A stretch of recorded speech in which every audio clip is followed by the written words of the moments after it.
Dear students, have a nice time. I believe you are quite well and energetic. Today we will study about reproduction in animals, viviparous and oviparous animals. Viviparous animals क्या होते हैं and oviparous मतलब वायुपेरस जो कि बच्चे उत्पन्न करते हैं जरायुज, और ओविपेरस अंडे प्रजक जंतु क्या होते हैं ये अंडे प्रजक जंतु. We have learned that some animals give birth to young ones while some animals lay eggs which later develop into young ones.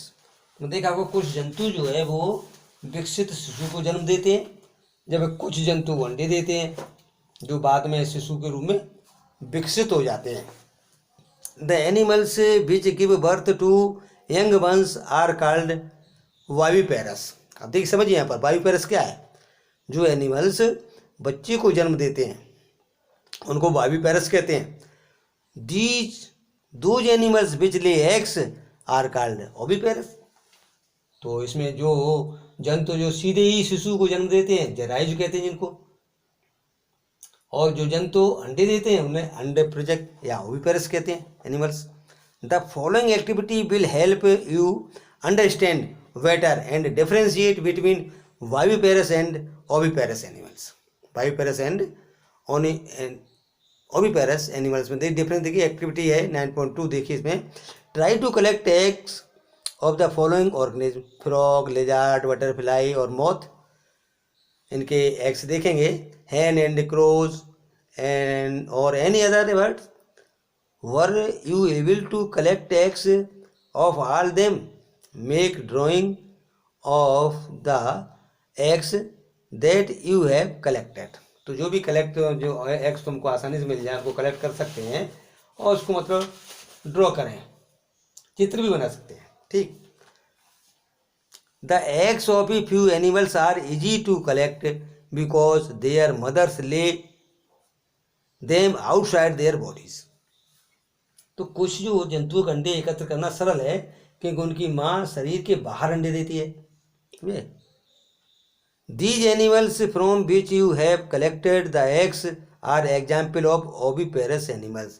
जिनके हम आसानी से अंडे जो है कलेक्ट कर सकते हैं वो कैसे हैं? ओविपेरस एनिमल्स हैं. Oviparous animals. But you would not be able to collect the eggs of dog.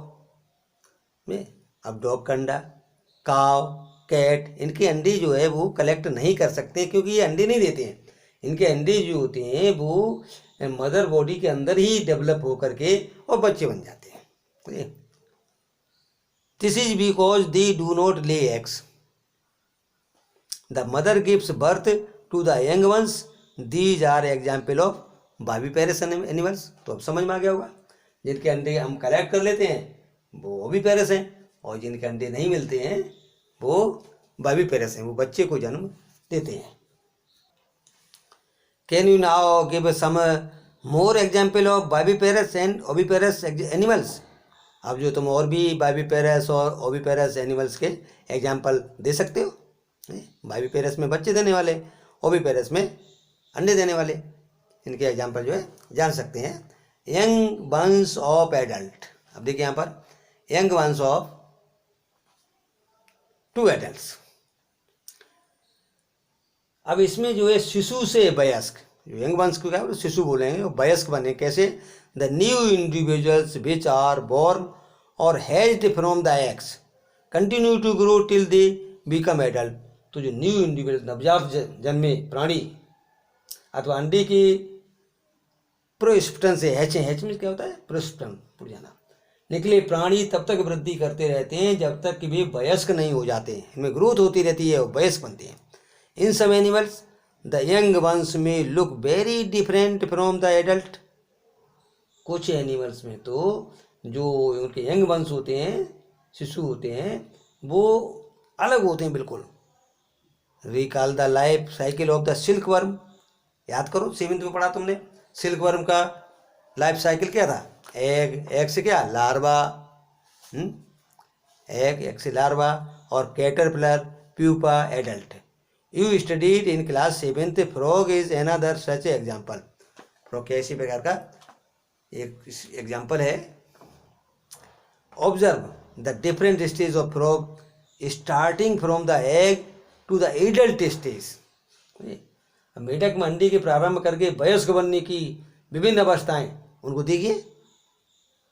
We find that there are 3 distinct stage, that egg, 3 stage है, एग, टेडपोल जिसे लार्वा कहते हैं, और adult. Don't the tadpoles look so different from the adult? Can you imagine that these tadpoles would someday become frogs? देखोगे कि जो tadpole है वो कुछ समय बाद, जो मेढक से अलग होते हैं, अलग तरह के दिखाई देते हैं, लेकिन कुछ समय बाद ये मेढक बन जाएंगे। क्या हुआ? Become frogs. Similarly the caterpillar और the pupa of silkworm looks very different from the adult moth. इसी प्रकार से जो रेशम कीट होता है उसका प्यूपा, लार्वा, वयस्क रेशम कीट में से बहुत अलग दिखाई देता है। तो एडल्ट में पाए जाने वाले लक्षण जो नवजात में नहीं पाए जाते हैं, फिर भी टेडपोल अथवा लार्वा जो भी बाद में क्या होता है उसका। इसी प्रकार से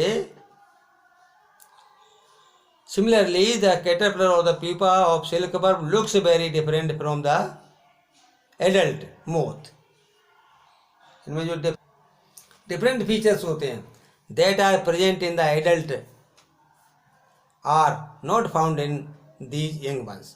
तो एडल्ट में जो फीचर्स होते हैं वो उनके यंग वंस में नहीं होते हैं। Then what happens to the tadpoles or caterpillars thereafter? तो इसके बाद टेडपोल या कैटरपिलर में क्या होता है? You must have seen a beautiful moth emerging out of the cocoon. Cocoon से ब्यूटीफुल मोथ जो है वो निकलता दिखाई देगा तुम्हें। In the case of tadpoles they transform into adult capable of jumping and swimming. तो जो ये टेडपोल्स है तो ये किस में कैपेबल होते हैं? जंपिंग और स्विमिंग में। जंपिंग और स्विमिंग में अधिक एडेप्ट हैं। The transformation of the larva into an adult through drastic change is called metamorphosis. तो यहाँ पर ये जो metamorphosis, what is metamorphosis? Metamorphosis means कायांतरण। क्या होता है? एक काया से दूसरी काया में, मतलब जो टेडपोल है वो क्या बन जाता है? मेढक बन जाता है, फ्रॉग बन जाता है। इसको बोलेंगे ड्रास्टिक चेंज या Metamorphosis. The transformation of A larva into an adult through drastic changes is called Metamorphosis. कुछ विशेष परिवर्तनों के साथ टेडपोल का वयस्क में रूपांतरण हो जाता है। ठीक है, ड्रास्टिक चेंज, विशेष परिवर्तन, ये जो है ड्रास्टिक चेंजेस मेटामॉर्फोसिस होगा। What about the changes that we observe in our body as we grow? Do you think we to undergo metamorphosis in human beings? Body parts similar to those present in the adult are present from the time to birth. तो Metamorphosis, देखिए मनुष्यों में Metamorphosis नहीं होती है। इसमें जो बच्चे के जन्म के समय में जो भी करेक्टर से प्रेजेंट होते हैं और वही डेवलप होते रहते हैं, वही मतलब जो है एडल्ट में वही उतने ही करेक्टर होते हैं। लेकिन जैसे फ्रॉग है या सिल्क वर्म है, इनका जो है क्या होता है? मेटामॉर्फोसिस, कायांतरण, इसको बोलते हैं कायांतरण, मेटामॉर्फोसिस। तो इस प्रकार से ये मेटामॉर्फोसिस है। नेक्स्ट है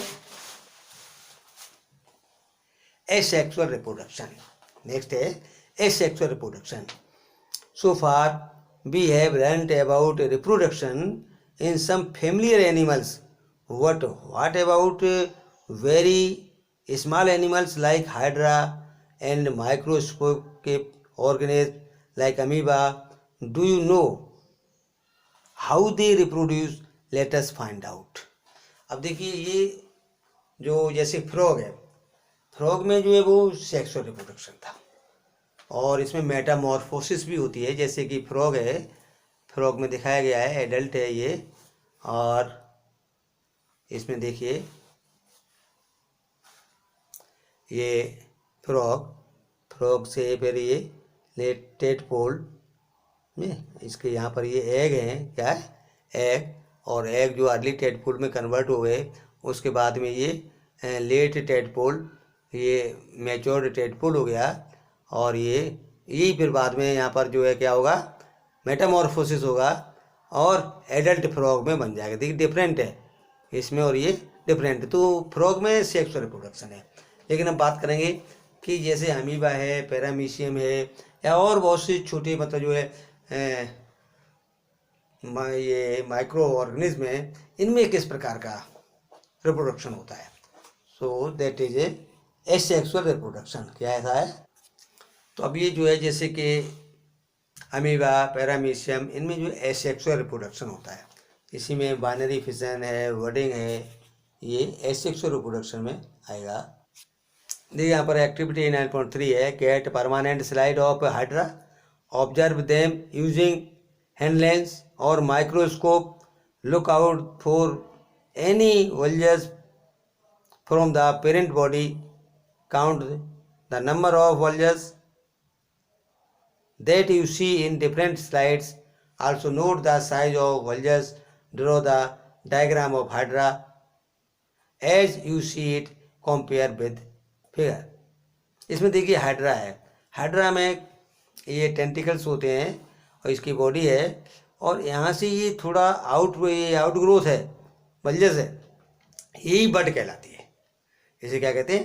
वड कहते हैं। और ये वर्ड जो है फिर आगे चल के थोड़ा और बढ़ जाती है ये, और ये इस प्रकार से और बड़ी हो जाती है, और बाद में ये यहाँ से कट डिटैच्ड हो जाती है, और ये फिर एक न्यू ऑर्गेनिज्म बन जाती है, इससे अलग इसका न्यू लाइफ हो जाता है। तो इस प्रकार से ये बडिंग इन हाइड्रा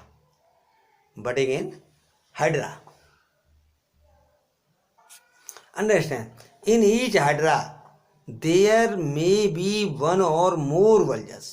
जो प्रोजेक्शन होते हैं, ये वर्ड होती है, वो 2 या 3 हो सकते हैं। These vultures are the developing new individuals and they are called buds। इन्हीं को बर्ड्स कहते हैं, इन्हीं से न्यू इंडिविजुअल का डेवलपमेंट होता है।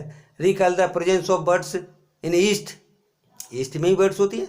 In hydra to the new individuals develop as outgrowths from a single parent। तो इसमें सिंगल पेरेंट से ही जो है ये आउटग्रोथ होती है, आउटग्रोथ से फिर बड बन जाती है, बड से मतलब जो क्या है और एक ऑर्गेनिज्म बन जाता है, तो सिंगल पेरेंट से। This type of reproduction in which only a single parent is involve is called asexual reproduction. समझ में आ गया? एसेक्सुअल रिप्रोडक्शन जो है ये अलैंगिक जनन, जिसमें एक ही पेरेंट, सिंगल पेरेंट ही इन्वॉल्व होता है, इसी को कहते हैं asexual reproduction. Since new individuals develop from the birds in hydra, this type of asexual reproduction is called budding. ये किस प्रकार का है? बडिंग एसेक्सुअल रिप्रोडक्शन है। Another method of asexual reproduction is observed in the microscopic organism amoeba। Let us see how this happens। तो एक तो budding हो गया हाइड्रा में, और अमीबा में देखिए किस प्रकार का है। Amoeba, you have already learned about the structure of amoeba. Amoeba का स्ट्रक्चर जानते ही, रेगुलर होता है, कोई इसकी शेप जो है चेंज होती रहती है। You will recall the amoeba is a single celled organism। It begins the process of reproduction by the division of its nucleus into two nuclei। अब देखिए इसमें जो है इसकी जो प्रोसेस होती है रिप्रोडक्शन की, उसमें 1 से 2 अमीबा बनते हैं। सेल जो है वो डिवाइड होती है 1 से 2 न्यूक्लियाई में, समझे। This is followed by division of its body into 2, each part receiving A nucleus. तो इस प्रकार से इसके जो बॉडी होती है वो भी 2 में बदल जाती है, और जो सेल ऑर्गेनेल्स हैं वो भी डबल हो जाते हैं, ठीक। Finally 2 amoebae are produce from 1 parent amoeba. तो इस प्रकार से एक पेरेंट से 2 अमीबी बन जाती हैं। अमीबी प्लूरल है यहाँ पर और सिंगुलर जो अमीबा, पेरेंट अमीबा। इसमें फिगर दिया हुआ है। This type of एक्सेक्सुअल reproduction is called binary fission. इसको जो बाइनरी फिजन कहते हैं। Understand binary fission in amoeba. अब देखिए यहाँ पर ये अमीबा है, ये मैच्योर्ड हो गया और ये मैच्योर्ड सेल जो है फिर आगे न्यूक्लियस डिवाइड होगा। यहाँ पर जो है न्यूक्लियस डिवाइड हो रहा है ये, और न्यूक्लियस 2 भागों में हो जाता है। उसके बाद में ये इसकी सेल मेम्ब्रेन है, सेल मेम्ब्रेन भी डिवाइड होती है और न्यूक्लियस जो है ईच पार्ट में पहुँच जाता है। ये हाफ न्यूक्लियस इधर आ गया और इधर ये न्यूक्लियस आ गया, 2 पार्ट इसके हो गए। तो इसमें इसके बाद में सेल मेम्ब्रेन वो भी डिवाइड हो जाएगी और सेल मेम्ब्रेन डिवाइड होने के बाद में फिर ये 2 अमीबी बन जाएंगे। ये डॉटर सेल्स हैं इसकी, डॉटर अमीबी। इसमें जो न्यूक्लियस है इसका ये न्यूक्लियस है, तो इसको बोलते हैं binary fission in amoeba. Binary fission in amoeba, do you understand? Binary, by means होता है 2, बाई मीन्स 2, 2 खंडन। बाइनरी फिजन क्या बोलेंगे? 2 खंडन। इसी को जो है 2 खंडन कहते हैं। इसमें 2 डॉटर अमीबी बन जाती हैं, संतति उत्पन्न हो जाती हैं, इसको बोलेंगे 2 खंडन, बाइनरी फिजन। अब देखिए इसमें जो reproduction in which an animal reproduce by dividing into 2 individuals is called binary fission. इसको जो है इसमें 2 इंडिविजुअल्स में डिवाइड हो जाता है, ये बाइनरी फिजन है। Apart from budding and binary fission, तो इसमें जो बडिंग और बाइनरी फिजन इसके अलावा भी there are other methods by which a single parent reproduce young ones. You will study about these in your high class. तो इसके अलावा भी मतलब जो है और बहुत सी, जैसे फ्रेगमेंटेशन है, रीजनरेशन है और भी एसेक्सुअल रिप्रोडक्शन है, वो हायर क्लासेस में पढ़ेंगे। तो इस प्रकार से ये चैप्टर रिप्रोडक्शन इन एनिमल्स जो इसका एक्सप्लेनेशन हुआ, और अगले वीडियोज़ में हम जो है इसमें एसेक्सुअल रिप्रोडक्शन, बाइनरी फिजन मतलब की वर्ड्स के बारे में पढ़ेंगे। Binary fission, budding, eggs, embryo, external fertilisation, fertilisation, foetus, internal fertilisation, metamorphosis, oviparous, sexual reproduction, sperm, viviparous, animals and zygote. इसके बारे में जो है नेक्स्ट वीडियो में देखेंगे। इसमें वीडियो में बस इतना ही। ठीक, बेस्ट ऑफ